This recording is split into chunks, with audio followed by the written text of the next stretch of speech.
Good evening. I'd like to call to order the meeting of the Planning Commission of Sebastopol for August 27th, and we'll start with the roll call, please. Commissioner Burns? Here. Commissioner Onger? Here. Vice Chair Henley? Here. And Chair Fritz? Here. All right, so we have 4 members in attendance, and Commissioner Fernandez is absent today. Right. Next, we'll take comments from members of the public for items that are not on tonight's agenda. So if you have something you'd like to speak to the Planning Commission about our topics that we cover here, now is your opportunity. Seeing no one in the room, I see a hand up on Zoom, so we'll go to that person. If you could unmute yourself, please.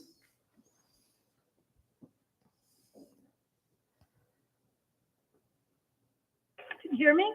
Yes, we can hear you, Linda. So don't you usually have like the minutes of the last meeting? But anyway, let me, don't want to use my time up, but that seems like it's the usual way things happen. So anyway, you know, John knows that I was just on the previous meeting, the design review and tree board meeting, and then I'm routinely for years and years I'm at the city council meetings via Zoom, and it would behoove. It occurs to me that it would behoove yourselves, to find out what the other entities in this town are doing, and what is going on in the city. Basically, my current complaint, we're all with the dire financial straits that are in, and some of the decisions that you all make, are only making it worse because we lack the infrastructure for all the units that you routinely approve. A case in point up here by me is the Canopy project, 96 units, which according to their impact report will produce 684 vehicle trips per day on my street here, 116, along with the other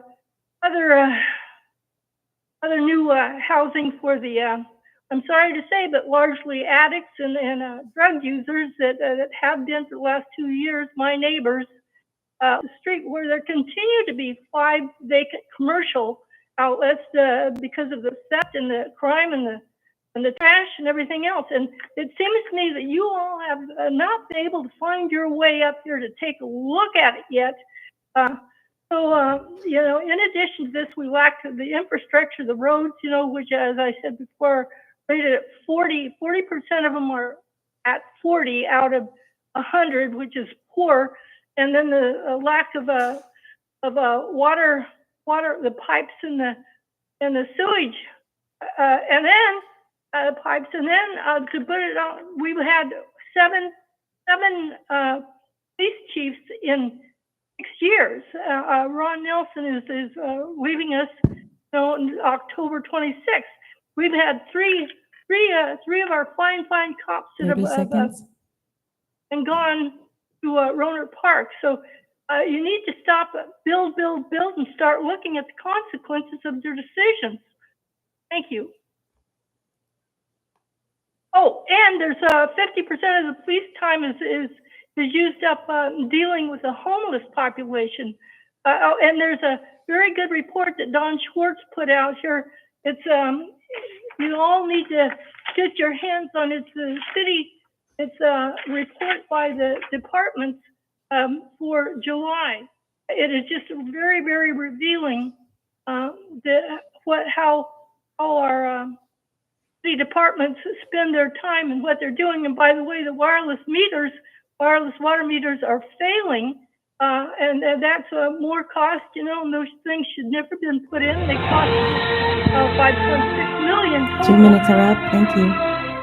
Thank you. So dramatic. Yeah, exactly. I thought that was at the Olympics or something. You name it. Okay, thank you for your comment, Linda.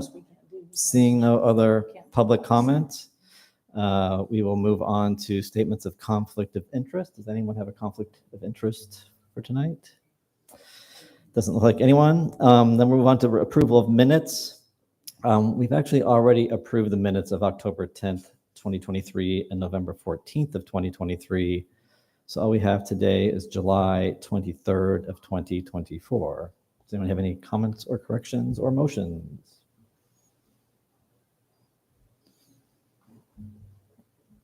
I'll make a motion to approve the minutes. I'll second. All right, we have a motion and a second. Can we have a vote on that, please? Commissioner Burns? I'll abstain. Commissioner Ottender? Aye. Chair Fritz? Aye. And Vice Chair Hanley. Aye. So we have the motion passes, 3 ayes, 1 abstention. Let's get together. Thank you. Okay, and to answer your question, Linda, yes, we do have minutes from last week's meeting that we just approved. So we will move on to public hearing of item 6A for 7621 Healdsburg Avenue for a tentative map and a conditional use permit. We seem to have lost our staff member for the moment, so when he gets back, we'll get a staff report.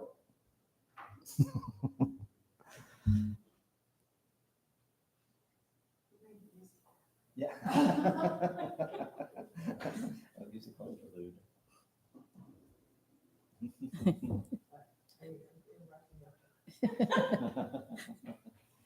He's not wearing a mic.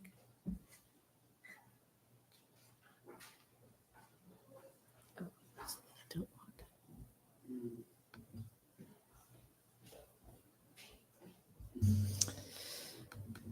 Okay, John, we're ready for the staff report on item 6A. Thank you. Thanks.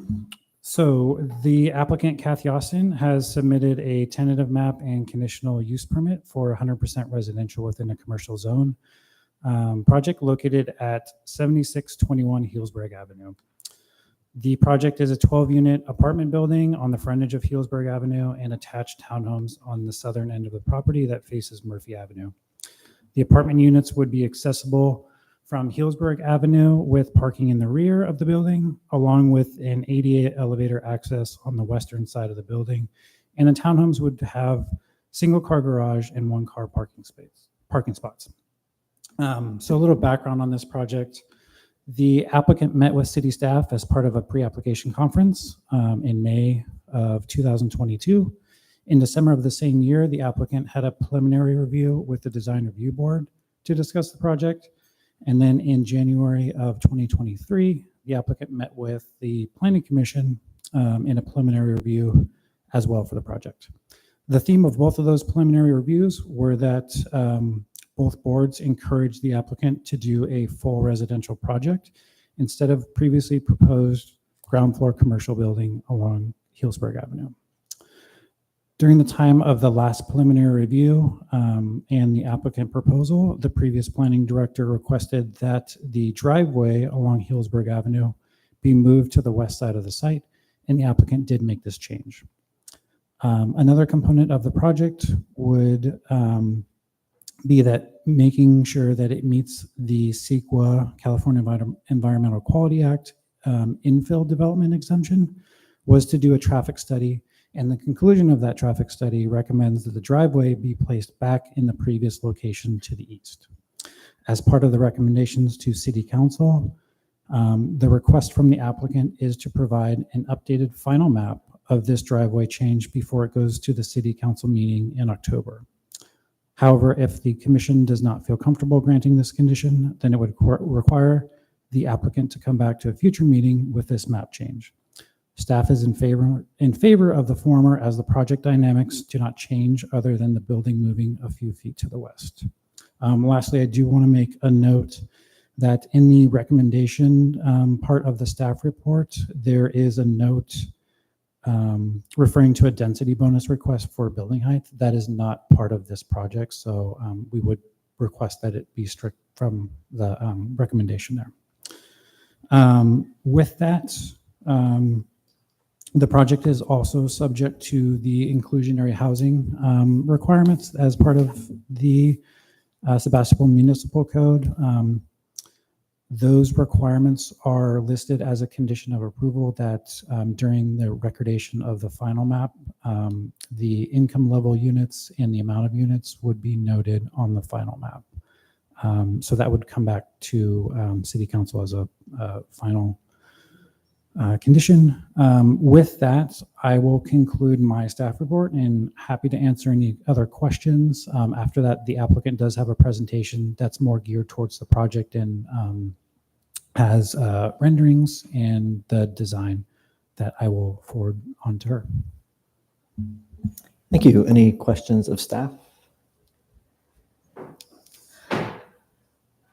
Yes. Okay. Go ahead. Oh, I'm sorry. No, go ahead. Good. Okay. ahead. No, I just want to clarify, since this project has been in front of the Planning Commission already, but is now back and changed, are we starting over in terms of our review, or is our review limited to very specific elements? It was a preliminary review before, so it was Oh, not. Yeah, My sorry. apologies. Yeah. It was not like a binding. we Correct. didn't vote on anything. It was just sort of advisory at that point. Yeah. Thanks. I have one other question. I couldn't see the information in here. Are these all rentals? Or They maybe would that's a- be, I believe, for sale, but I'll have the applicant answer Okay. that question. Except for the inclusionary units, they would likely be for rent. Kathy, do you have a no, question? no. I had a question or just a clarification about the setbacks. 'Cause, I know the small lot subdivision allows certain setbacks, but then there's also the R7, the underlying setback requirements, and it seems like there's maybe a blend of the two going on. Is that what's happening? 'Cause that, Yeah, so they're under the small lot subdivision setback request. so I guess because the small lot subdivision has a bigger front yard than the R7, and it looks like the setback is an R7 setback. So I just want to make sure that, I mean, I'm not really concerned about either way. I just want to make sure that we are doing this appropriately. Did And- you want me to address that or? Sure, yeah, whoever, staff or you, if you want to address that. Well, my reading of it when I went through was that you could use the underlying setbacks in addition to the small lot setbacks. And so you're correct. It's kind of a blend of both.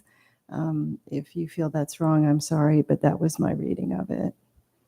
That's fine. Is Steph okay with that? Does that make sense? Okay, that's fine with me as Yeah. long as, I just wanted to make sure that we weren't doing something that we were going to come back at some point. Someone's going to be like, you can't do both, you know.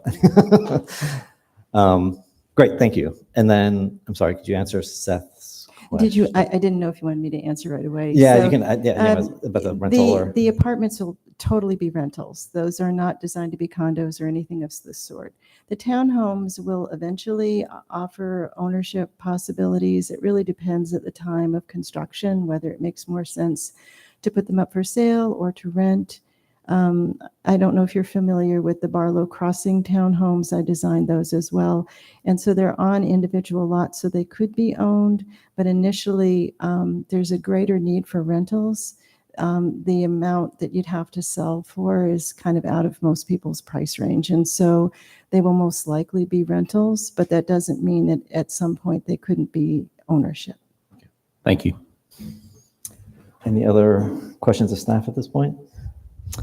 Great, then feel free to make your presentation. All right, Kathy. thank you, Chairman Fritz and commissioners. Do we have, okay, good. Oh, all right, so can we get rid of yeah, that would be great. So I know you're probably all very familiar with the site, but I wanted to at least present it for people who are in the audience who might not be familiar. And the upper right-hand image is the current situation behind Healdsburg Avenue's sidewalk.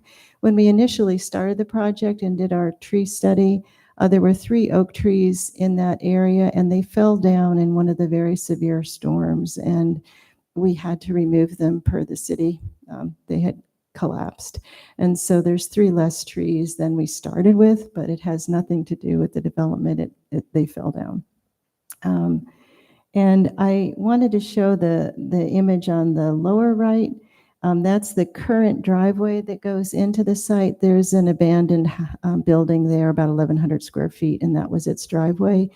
But I also wanted to point out the tree that's there has an asphalt path that goes around it, and that tree will have to be removed. And one of the conditions of our approval is to put a standard sidewalk in that location, and unfortunately, it will have to remove that tree. I just wanted to point that out.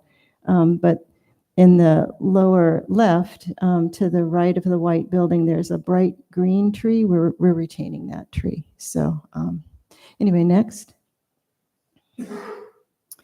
So this is to try and show you the change that we've had to make. I was very disappointed that this whole situation with the location of the driveway, because from the very beginning, I told Carrie Svanstrom that it really should be as far away from the intersection as possible, which is why I put it on the east.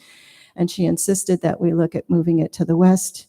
And so that's how we developed the design. And so the upper right-hand design is what we engineered. We went through all the detailed engineering to provide that, submitted it. Then we had the traffic study come through. I wouldn't say it was the last minute, but was unexpected for such a small project. And of course, it said that the driveway had to be on the east. And so what you're seeing in the red clouded area is my drawing of what that change means.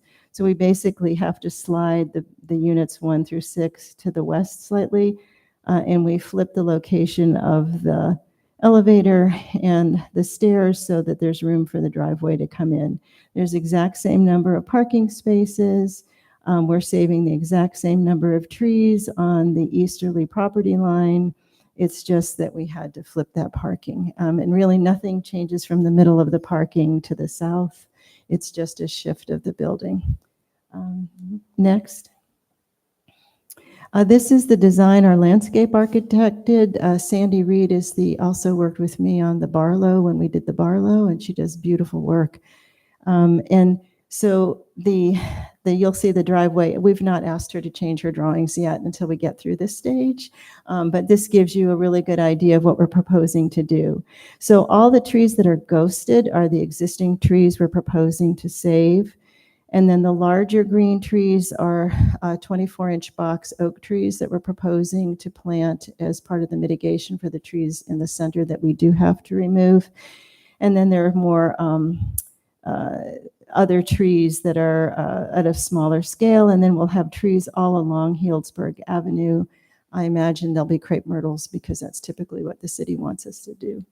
I show the image. I asked Sandy to give me some imagery of what the retaining wall could look like between the parking lot and the upper level. We're proposing a lot of landscaping, both vines going up the wall, planting in front of the wall, planting above the wall, dripping down the wall. So the hope is there's no way to provide the parking required for the apartments without having a retaining wall because of the steepness of the slope.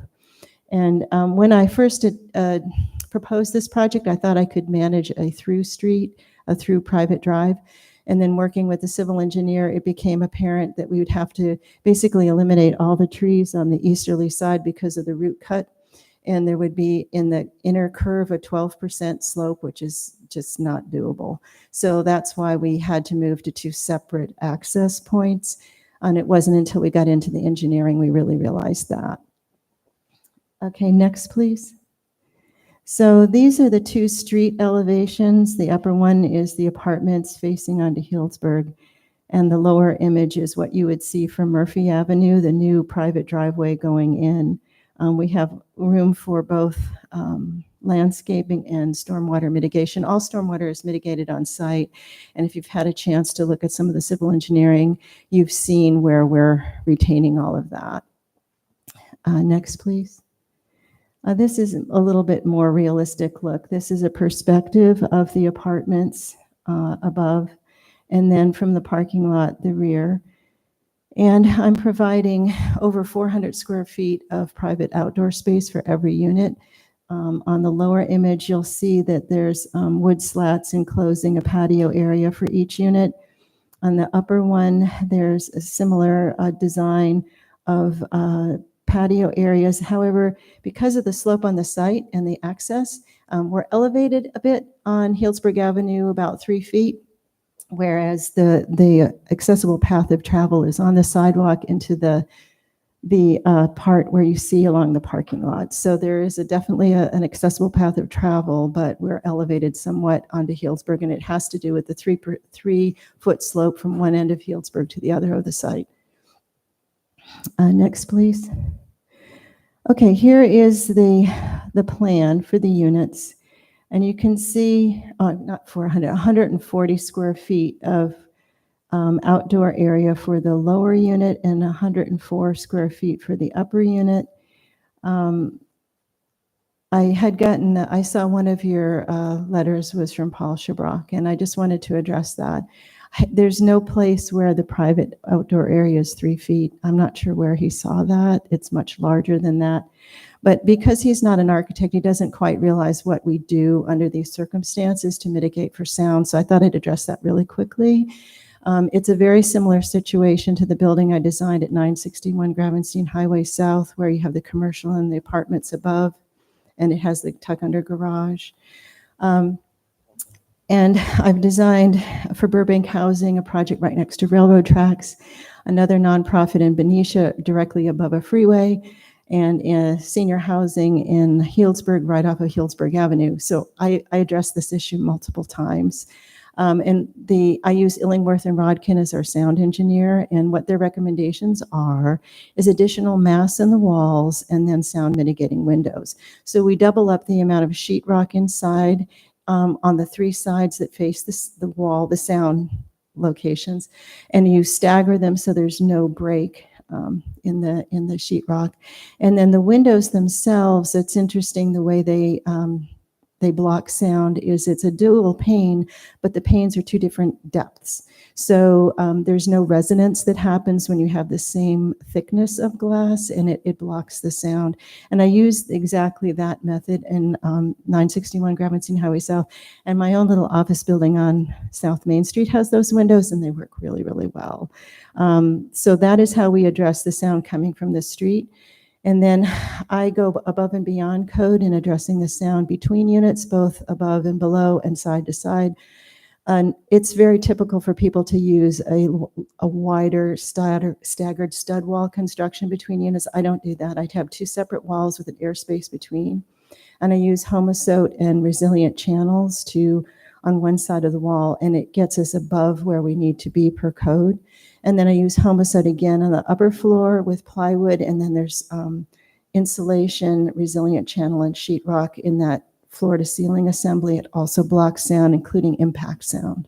So I'm very concerned about sound, and something that I've addressed in all of my multifamily projects. So I just wanted to cover that really quickly. You'll see that, could you go back one second? The size of the units are pretty small, 740 square feet and 590. And this is a size that isn't readily available in town, and I think that there's a real need. There's a lot of single people who need a place to live, or a couple that could share a smaller space. And while one of the units will be deed restricted, I think just because of the size of the units relative to somebody trying to rent a house, that these would be a lot more affordable. I try to address what's called the missing middle. It's both a missing middle housing type, but also middle income. And it's designed for that. We hope that will be the case by the time we finally build the project. We'll see. Next, please. So I'll go through these really quickly. This is just to show you all the elevations. Next, please. Okay, these are the townhomes, and a sample of the townhomes are on this side. The last time I was at Planning Commission, we talked a lot about universal design and providing as much universal design as possible, meaning I was mentioning how I've had one hip and both knees replaced, and I know what it's like to have to be on the first floor of a home. So on the end units where I can, there's only one that I can't, I've widened the entry to include a full bath with a roll-in shower on the first floor. And you can see that to the right on the images of the floor plans. What else am I going to say? So these are also designed on the upper floor to have Each bedroom has its own bathroom. And the idea is that two unrelated people could share the rent in a place such as this and have their own privacy and have a bathroom, or you could have an adult child living with an older parent. I mean, there's different ways. By providing that extra bathroom rather than two bigger bedrooms and one bathroom, you can provide privacy and a more livable situation, different options. Okay, next. And so these are just the floor plans. And actually, could you go back one? I'm sorry. The lower image is the first four units. There's a hill going up. So the units are staggered going up. But the rest are in a more level area. And so I had to have, the reason I couldn't have a bathroom in the last unit is because the garage is there and it had to step up. I couldn't do it any other way. Otherwise, and I also I removed three units from our previous review so that each unit could be wider, have a much nicer entry, bringing the front door right up to the front. Previously, there was a little bit more a garage and a door, basically, and I agreed that we should rethink that. So it's a little bit more livable units. And next, the floor plans. Again, not huge units. 1148 is when we have a little bit bigger bathroom, 1120 square feet for the rest of the units. And next. And that's just the elevations. Again, the rear, I'm using a storage closet in the rear that contains a bike hook. There's also a bike rack for the apartments, but in the townhomes, there's going to be a bike hook and a storage shed, and the mechanical systems will be back in that area. And they serve as a way of providing privacy from each patio. We're not proposing any fencing in the back of the townhomes where the oak trees are right now. We'd like to keep it more sort of a natural environment. There's no landscaping planned underneath the trees, just mulch. Next. And same, next. And also I'm keeping to the 30-foot height limit. And these are a more traditional roof style, but in part that's because of the leaf litter underneath all the trees. I don't want to do flat roofs. And I can't do like what's kind of trendy now is just like a wedge type roof because I would exceed 30 feet. So just so you know, I'm meeting all the height limits, all the setbacks. Okay, next. And I'll just leave you with this image that it's, if you need to ask questions, I'm happy to refer to this or go back to any other of the slides. And so I'm hoping that you'll move us forward without asking me to come back with the revised civil engineering. I was afraid to let the engineer go until I knew where we stood because it's very expensive to redo all of that engineering. But should you propose to the city council to approve us, we will go ahead and take on that engineering and get it ready in time for the city council meeting. So I'm happy to answer any questions. I hope I didn't go over my time. Great, thank you. Does anyone have any questions of the applicant? Go ahead. How tall is the retaining wall? It's 10 feet.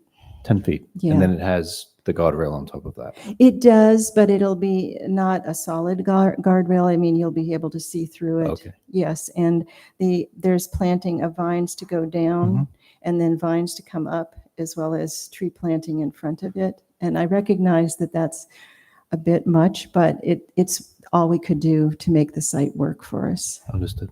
Thank you. I do have a question. Go ahead. I'm just curious, you've done so many buildings in this area, and as of recently, I've been doing a bunch of research on the issue we're having, and even in downtown with getting fire insurance. And it just actually changed, like even 3 or 4 weeks ago, they changed the level of what we are. And so thank you. I can't hear, but apparently no one can hear me either. So my question is, moving forward with this now from the time you came in 2022, and I do remember the project, until we're here now, is that any issue for you? If you were to sell the townhomes, is that are you guys, is there any strategy around that, or is there no issue? I don't anticipate any issue with new construction. We have the most up-to-date fire sprinkler systems, alarm systems. The commercial building will have definitely commercial fire sprinkler system. The townhomes might possibly have more of a residential style system. I'm planning on using cement board siding, which is fire resistant, and of course the roofing is definitely fire resistant.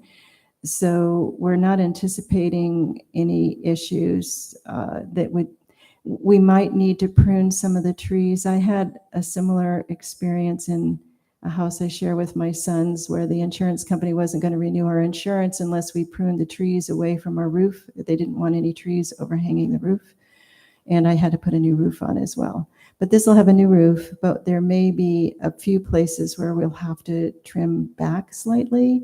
But that could be the only thing I can imagine. And we've worked with the fire marshal. I know they've gone through quite a few fire marshals, but we've worked with the fire marshal on our access and our turnaround, and that we have a hydrant right where you see the T. So in terms of emergency vehicle access, it's all meeting their requirements. They didn't have any comments on that. So I think we're good for fire insurance. That's great. Thank you. Mm-hmm. Anyone else?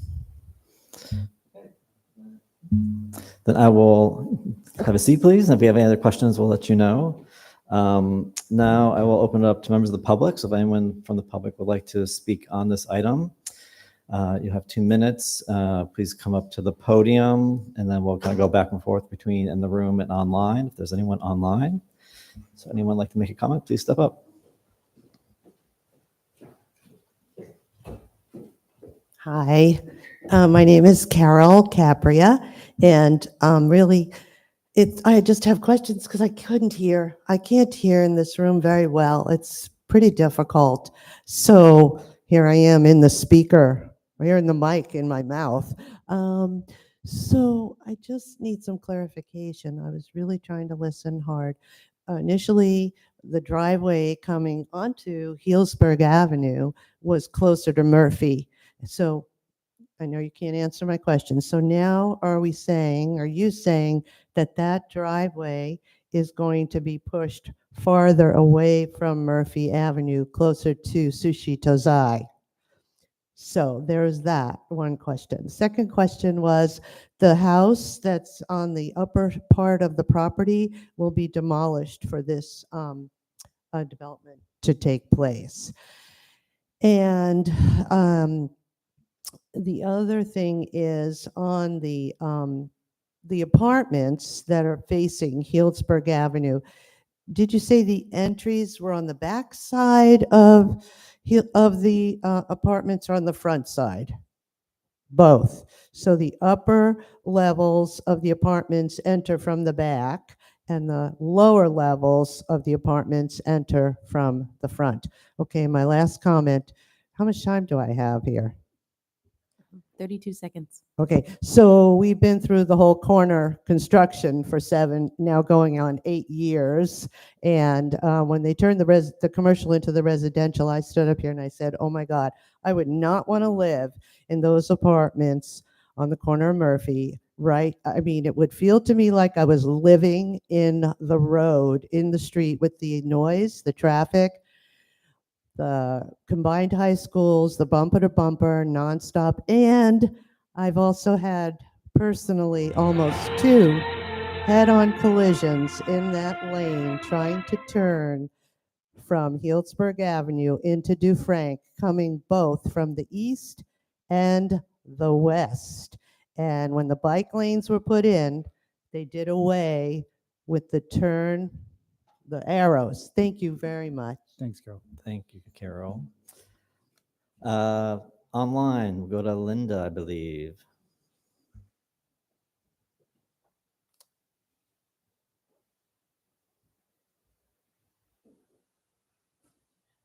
Go ahead and unmute yourself, Linda. Okay, now you can hear me. Yes. Well, as I was saying earlier, I don't know what a lot of people in this town are thinking, with all building, it's build baby build with all the units and stuff, with total disregard to the lack of infrastructure. We lack the infrastructure, and the traffic there on Healdsburg Avenue. I live on 116 across from the hardware store. The city cannot accommodate all the units that are being built. And we're just pushing ourselves, I'm sorry to say, down toward bankruptcy, as far as I can see, because there's no known way, the millions of dollars that are required to fix the highways, roads, and all the other things that we need that we don't have. But Kathy, this is interesting, your project there. I was interested in you talking about the double wall board and stuff like that. And I'm electrosensitive, and so whoever moves in there or even walks on Healdsburg Avenue, it's one of the cancer corridors. That I can feel all the magnetic fields coming off the power lines there, but also the 30 seconds. wireless from the people's cell phones in their cars. There's just going to be a ongoing onslaught of radiation, wireless radiation, which penetrates the walls. Now, there are ways to fix that, and it's as simple as putting in like a aluminum foil or insulation that has aluminum foil. They also have windows that have my windows, in fact, have this silver film, double pane silver, which provides shielding from, oddly enough, wireless radiation. Also, but it's very Linda, important. that's 2 minutes. Wiring can be fixed too. Thank you. Thank you. Back to the room. Anyone in the room like to make a comment? Come on up.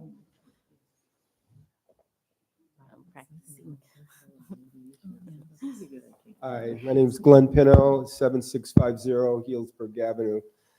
The skin in the game that I have is I live directly across the street.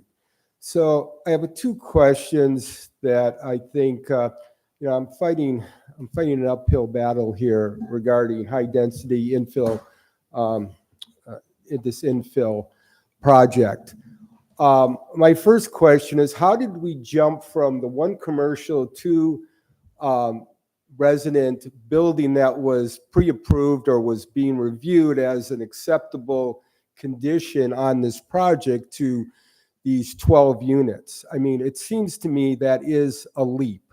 And I know it's available through the current law, and I know the state is looking for a high density, but I question that initially from the planners and everybody. Secondly, I do not know if this particular traffic report is giving us the full picture on the traffic on Healdsburg Avenue. And I think it's incumbent upon this panel here or this commission to investigate it. I mean, yes, it does fulfill it covers their conditions, but realistically, that is a serious corner that is going to only get more serious as time goes by. With 30 seconds. with the amount of traffic that's been increased from the two high schools merging and the up front of the Wood 4 on Bodega, there's going to be a lot of traffic coming through that intersection. Now, granted, they could put a stoplight, but that doesn't address the residents on Dufranc, which is where I live and my neighbors live. And I don't know if anybody came and did a traffic study, how many vehicles go in and out of there daily. I can tell you from living on the corner, there's a 2 lot of minutes are up. traffic that access out of that intersection. Those are my two comments. Thank you. I don't see anyone else on Zoom with their hand up, so we'll stick with the room. Please step up to the podium.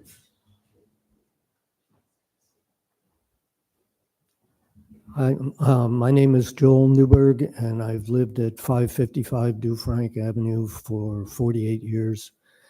I personally am grateful that you changed the commercial use to residential use, because there's already a disaster in the whole neighborhood in terms of parking. When we eliminated parking on the south side of 116, all of those commercial outfits on the other side of the street have people parking in the neighborhoods. When you allowed granny units, which I again praise you for, I think it's a wonderful thing that you're infilling in that way. You failed to take into consideration that on most of these properties, there's no place for the people living in the granny units to park. So there are cars parked on, and will be parked on Murphy and Dufrank and anywhere in the neighborhood. I just think it should be a slightly smaller development, maybe with slightly larger units. That's my 30 comment. seconds. Thank you.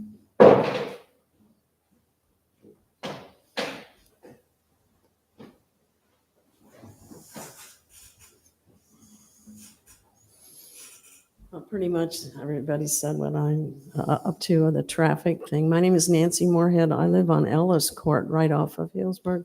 My sister lives on Murphy, very close to this project. And I drive there a lot because I'm taking care of her some. And there are times in the day when the traffic is backed up all the way past Fiesta. I just can't imagine adding, and I thought it was 24 units. Maybe I have that wrong. That's a ton of more cars on this road. And I guess you've already approved your traffic thing, but it just doesn't make any sense to me. And I just echo what everybody else said. Thank you. Thank you. Come on up.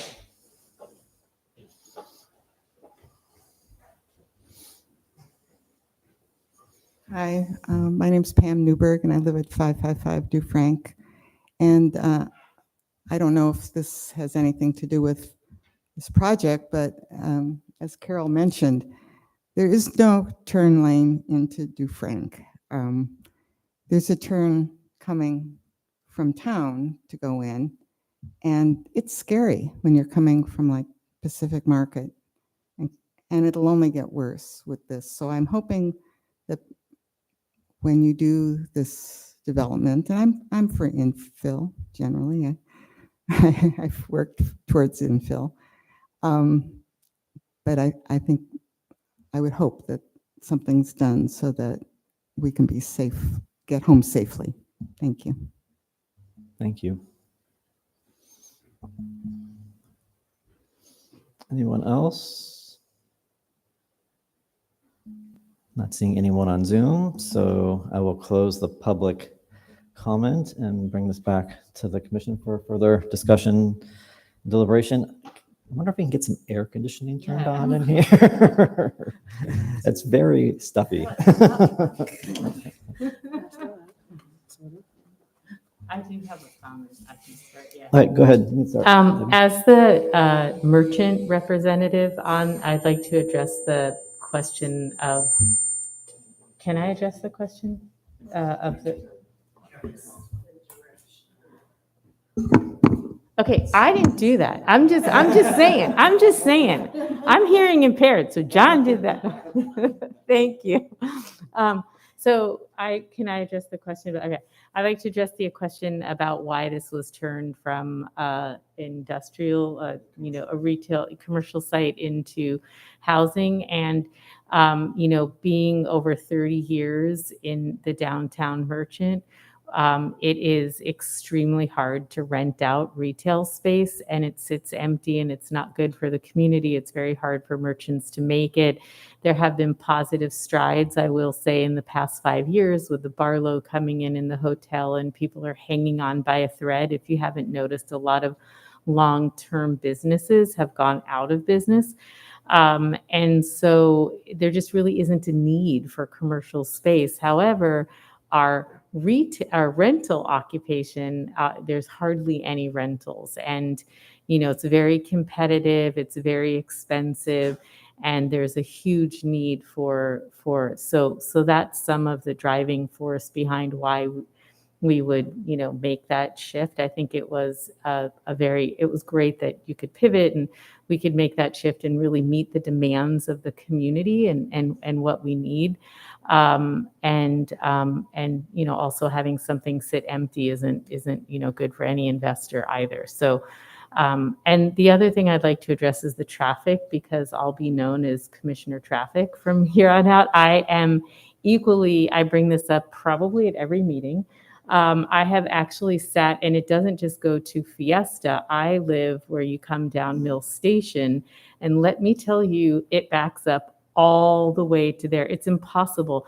People don't want to go through Sebastopol anymore. I don't go through Sebastopol. My daughters live in Santa Rosa, and I go out Occidental Road. I refuse to go that way because it'll add, I'm not joking, I have timed it like 25 minutes to go a very short distance. So traffic is something that we do talk about. I think it's something that we really need to address on a bigger level, and really look at it. However, this project has already been approved and is far down the road, and I don't think it's something we can just put on this project. I think it's something we as a city need to really address and look at, and how do we have the infrastructure to keep up with all the demand of housing that we have here? Because infrastructure in Sebastopol is a huge issue in and of itself, from water for fighting fires to, to traffic, to roads, to how do we evacuate all these people in a fire? I can't even get through town,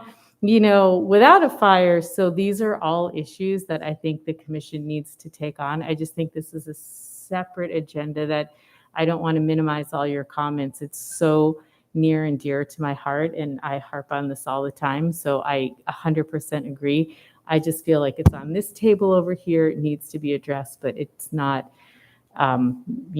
it's not this project that is. So there's my. Great, thank you. And I just want to go through some of the other comments that were made. So yes, to the driveway location, Carol, that is on the east side now, was being proposed to be on the east side, so farther away from Murphy. And yes, the existing house or structure on that property is going to be demolished as part of this project. The apartment, so the ground floor apartments have doors on two sides. They have doors on Healdsburg Avenue and on the parking lot side. The upper apartments only have parking lot side access. And let's see, what other questions did we have? Yeah, Commissioner Burns addressed the commercial. So the commercial went away because we asked the commercial to go away at the preliminary meeting. So there was a preliminary meeting that came before us, and we suggested for those reasons that this be an all residential project. So that's why they came back with an all residential project. It was our request.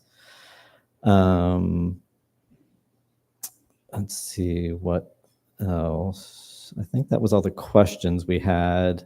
And I will just kind of tag on to what Commissioner Burns just said about traffic.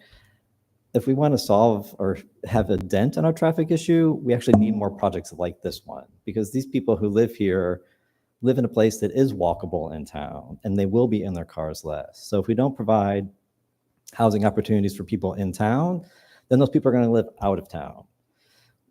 Sebastopol would not have a traffic issue if we were a community of 7,600 people. We have plenty of infrastructure, but because we have 40,000 people that live in West County that can only get to the east through Sebastopol, therein lies a lot of our traffic issues. And it really has, there's only so much we can do about that. But I think one of the things we can do about that is encourage more residential units in town that are within walking distance to services, business opportunities, work opportunities. So hopefully people that live in this project will be doing more of those kinds of getting around town. I live in town. I pretty much never drive my car if I'm doing anything in town. You know, I only use my car to get out of town. And that's what you can do when you live in town. So hopefully, while I understand like there will be more cars in town because of this project, and there will be possibly, you know, more traffic generally by providing 24 units at this kind of a location, a lot of those people are going to be able to do a lot less driving than they would be if they lived somewhere in West County or in Forestville or someplace kind of surrounding Sebastopol. So any commissioners have any other comments or questions or thoughts? Yeah, I totally support infill development as well. I'm concerned with the traffic and the concerns that you brought up, and I totally understand what you're saying about where we're putting that housing, and I think that's a really good idea. And of course, the trade-off is having an urban growth boundary where we protect the larger environment, the countryside, and living close so we can walk to where we want to be. But I'm having more and more concern about the state of California has these great plans for urban growth and how to accommodate housing for all the different levels.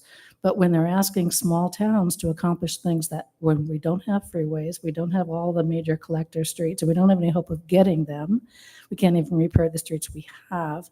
I think they need to understand more and more that we're going to face a problem. I think most people think we're already facing it. I think all communities are facing it, and I'd rather face our problems than any other city's problems. So I don't feel it as strongly as some of you may feel it.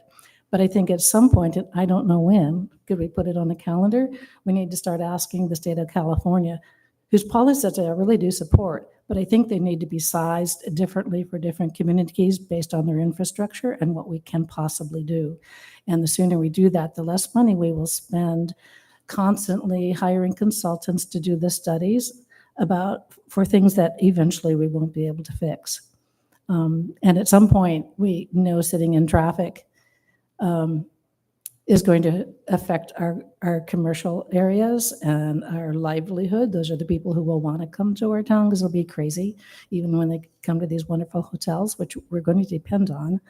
They ought to see that we haven't totally trashed the place. So I think it's incumbent on us to let the state recognize that proportionally they're asking too much of our community.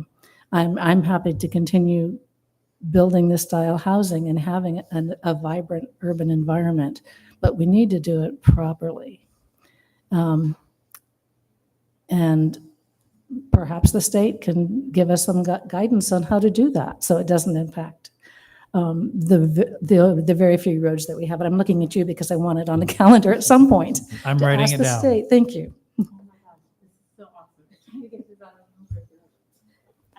Can I just adjunct to that? Because I feel so strongly about this traffic, and it's been my pivoted piece here forever. And I lend John's ear so often about infrastructure in Sebastopol.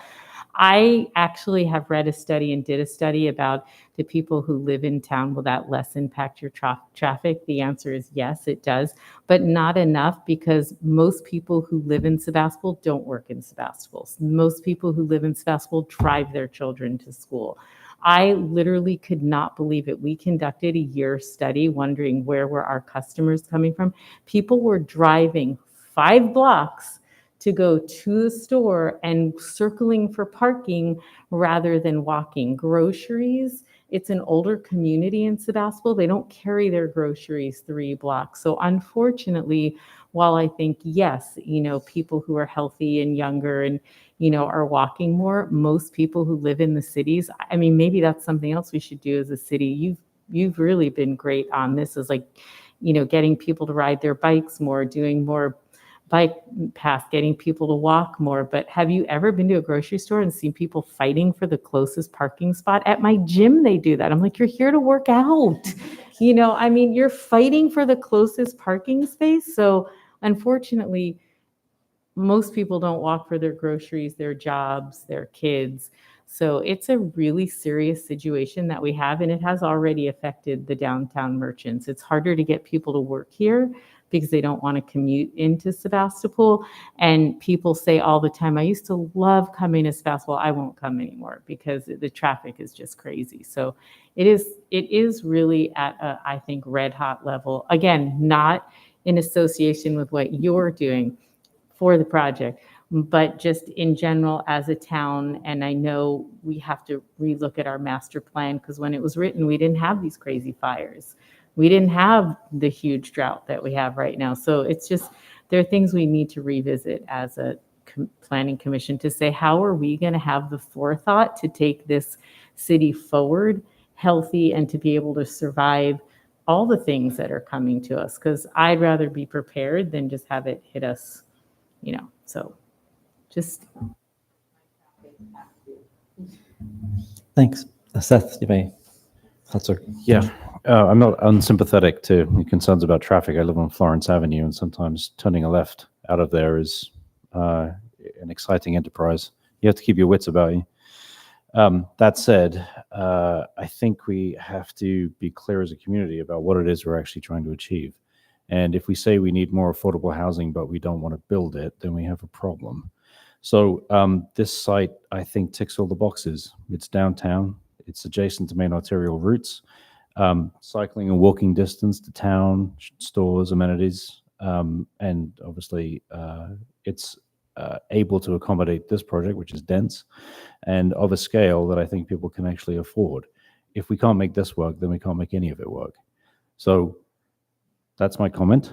I don't know if we have a legitimately proven infrastructural problem in terms of water and sewage and the like. I know the traffic is a problem because I experience it like all of you.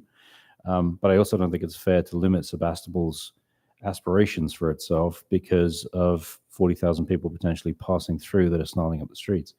I don't have an answer to that either, by the way, but adding 24 units to 7,600 is really a drop in the bucket. So I think with that, I would say that I'm in favor of the project.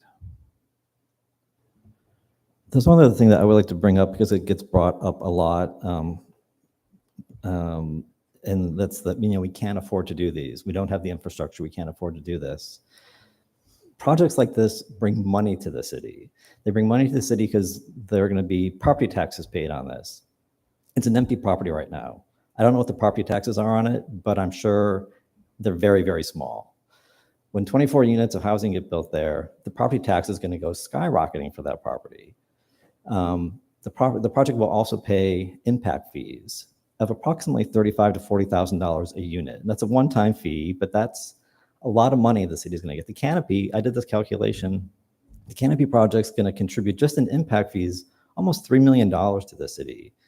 I mean, that's just a one-off hit, but it will also contribute every year property taxes because, again, it's an empty piece of land right now that gets probably very minimal property taxes. And when it has 80 units of townhouses on it that are probably going to sell for $700,000+, that's a lot of property taxes. I mean, I conservatively estimated it's probably $120,000 annually to the city in property taxes.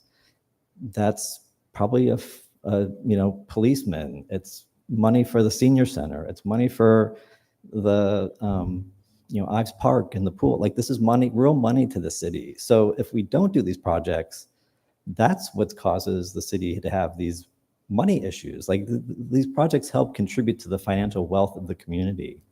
And I think it's important to recognize that as well. We've been underbuilding housing in this community for decades, and we need to catch up, and it sounds like a lot of things are happening all at once, but we have a lot of pent-up demand that has not been responded to for literally decades. And we did the housing element update. We had a chart, and Jane knows about this. It showed like housing production through the decades in Sebastopol in 60s, 70s, 80s, and then it just like plummeted. We're kind of going up in this very steady way, and then it just completely dropped out. And we are a desirable community still. People do want to live here. There is a demand, and we need to respond to that demand. And I think projects like this and projects like the Canopy respond to that demand in a responsible way, in a way that's going to be help to the financial productivity of this community. Not only are those people all paying property taxes, they're also going to be paying sales taxes. They're going to shop in town. They're going to go to restaurants in town. They're going to spend money in town.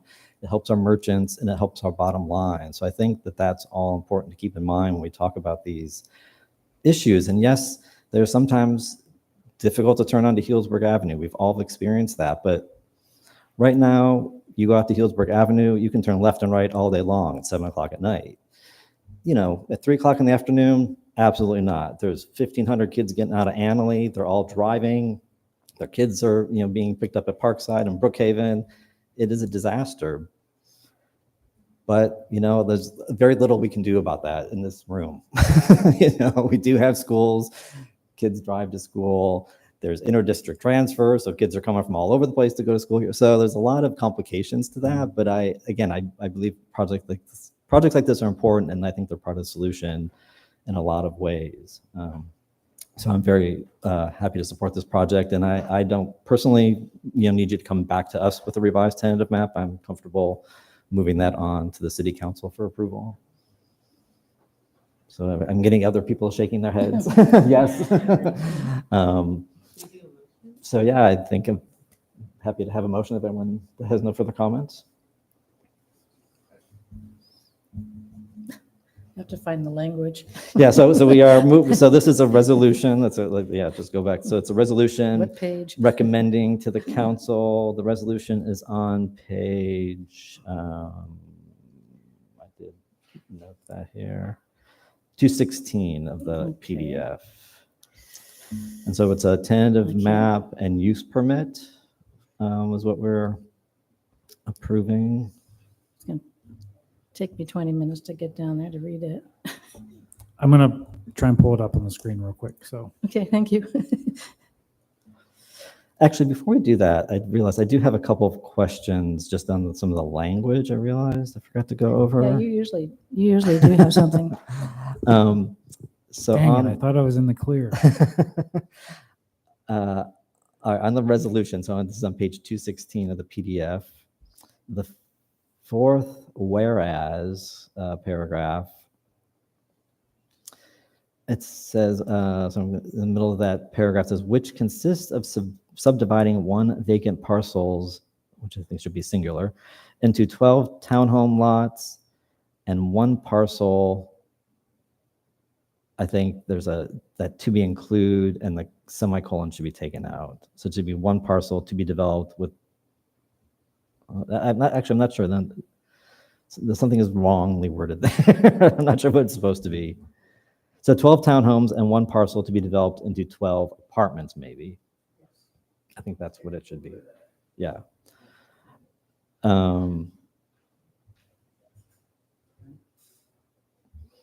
And then actually on page 217, and this is a minor thing, but the very last line, it says the proposed use of a residential development is compatible with the surrounding uses of residential, office, and scholastic. I don't believe there's any schools around here, so I don't know if that's supposed to be and something else or just strike and scholastic.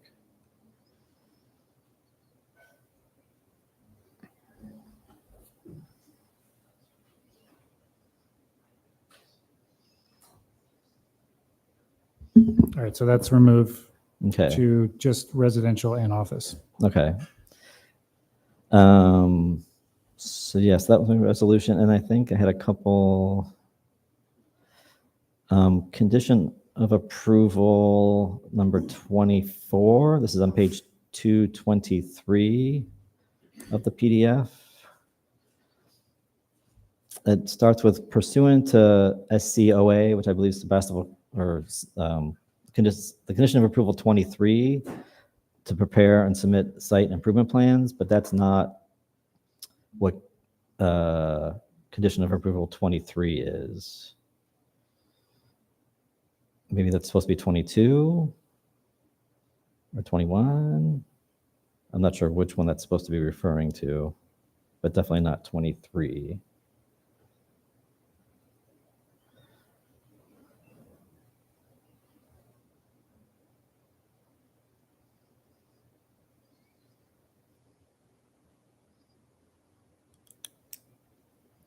Yeah, I'm not sure which, I can confirm with the city engineer Okay. to look at that one. And then 27, I think there's a sentence that could be taken out, kind of the middle of that. The sentence starts with improvement plans shall include all proposed grading, paving, utilities, and drainage improvements. And then the next sentence is improvement plans shall include, but not be limited to, and that lists a whole bunch of things. So I think that sentence, the first one, could probably just be struck. Which condition was that? 27? Okay. So the first sentence that starts with improvement plans shall include, just strike that first sentence because the second sentence has a whole bunch of things listed that I think covers everything. Yep. All right. That was a short list. Thank you. You're welcome. All right, now you can make your motion. Yeah, I found it. I move that we approve Resolution 2406, the use permit and tentative map for the property at 7621 Healdsburg Avenue. I'll second With the motion. With the Oh, changes as noted. sorry. Done. Okay, I'll second the motion. Great, thank you. Any further comments? Sorry, not to get too technical, but don't we have to reference the driveway switching from one side to the other? It's part of the condition of approval. There was a condition that said that. Okay, my Yeah. apologies. Yep.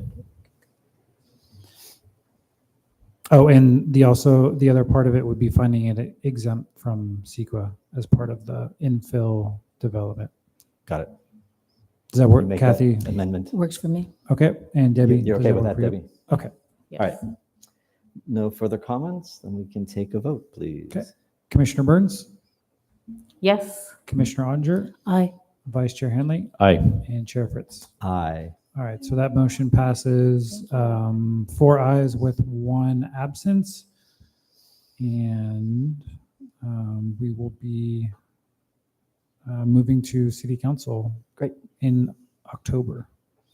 Thank you. Thank you. Good luck. Can I just ask one question, Kathy? What's happening with the corner unit, the corner project? Sure.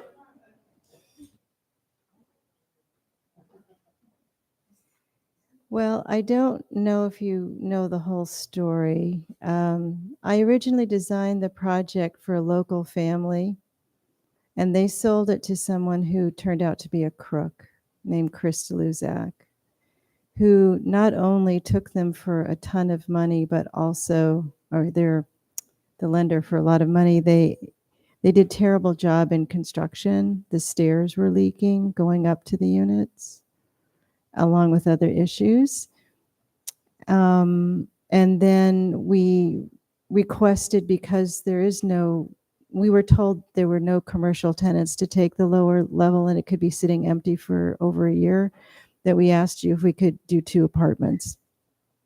So those are moving along fine, but there was construction defects that also needed to be repaired. And the poor clients, they hired somebody who is also a crook and painted it bright white when it shouldn't have been. And anyway, we've got a great guy out there working on it now. There's crews finishing it up. The apartments are just about done below.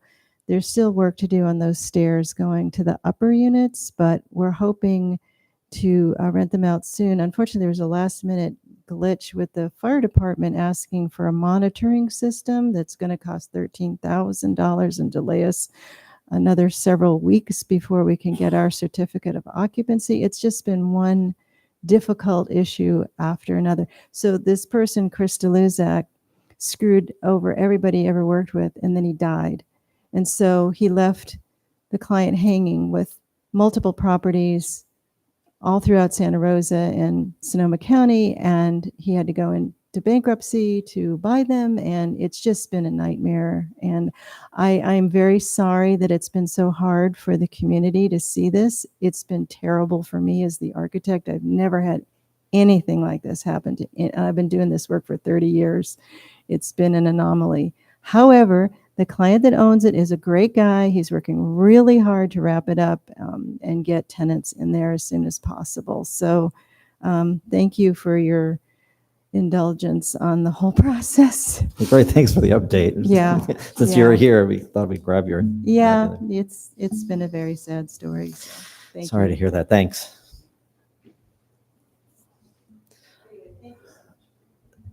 Thank you. All right. Moving on, seeing as Commissioner Burns is leaving, we don't have Everett. I say we skip our training video. There's only 3 of us here. It's fine with I me. would like to finish them up. This is the last one, isn't it? Yeah. Okay. And then if no one has any objections to that. Nope. All right.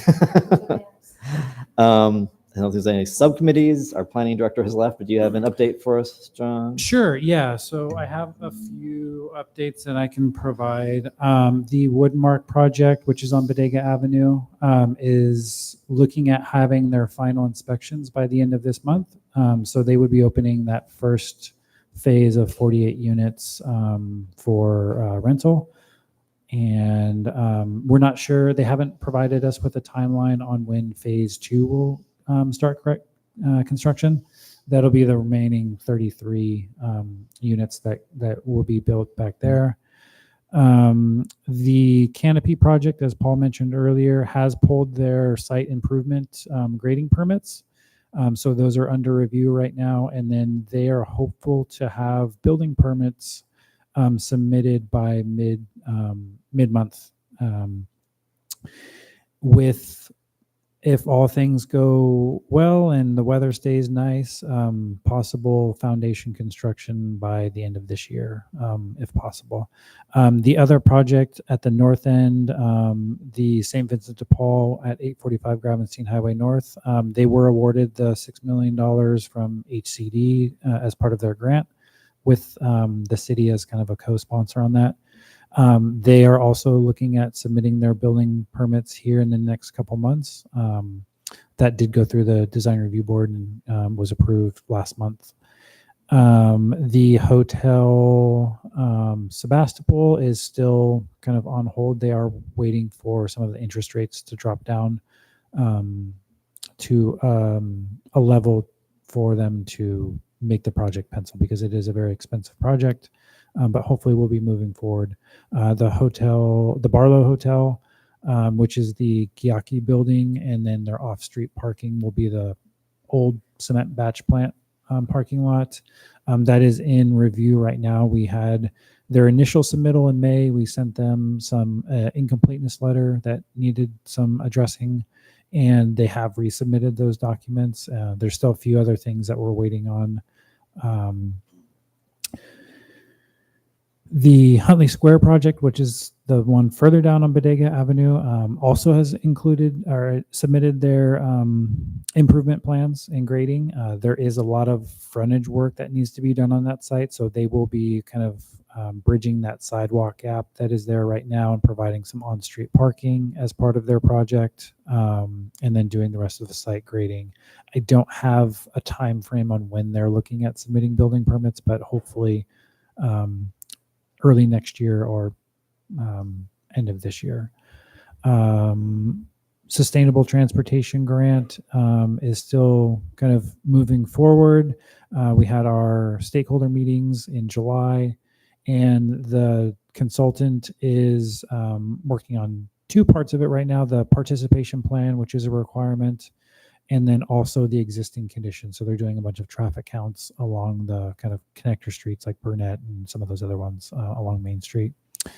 The active transportation plan, I did get the admin draft sent to us at the city for our review. They are looking at coming for their 3rd and final planning commission kind of update meeting in either October or November. I did recommend that we do it at one of the October meetings if possible, because I know that the November meetings, usually we only have just the one because of the holidays and such. And the other grant that we're kind of working on is the priority development area grant, which looks at kind of the whole 116 corridor.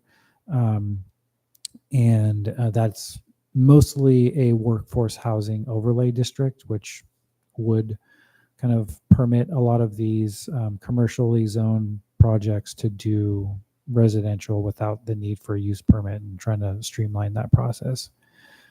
So that's kind of underway. We might be looking at a possibility of pulling out the overlay kind of zoning code amendment section separately and doing that first, because there's environmental impact or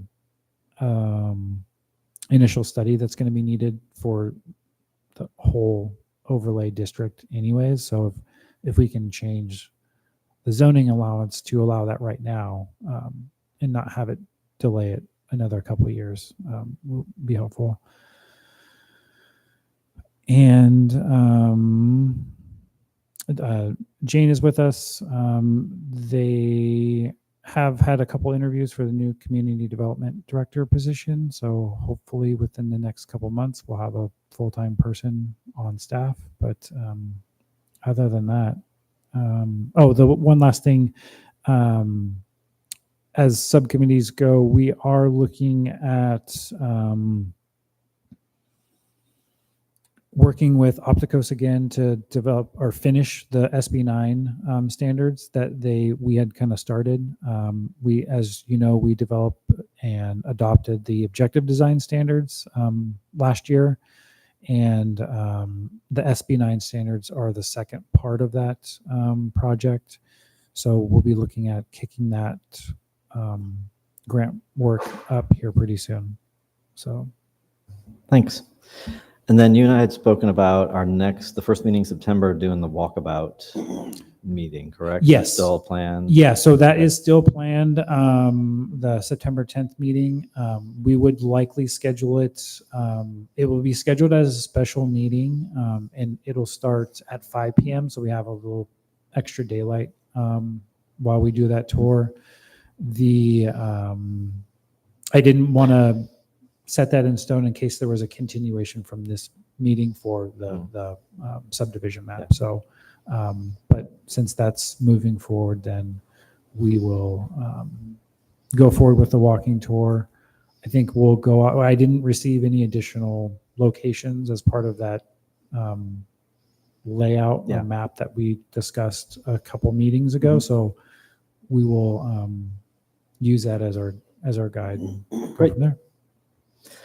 Excellent. Any questions? All right, then I will adjourn us until September 10th. Thank you. Recording stopped.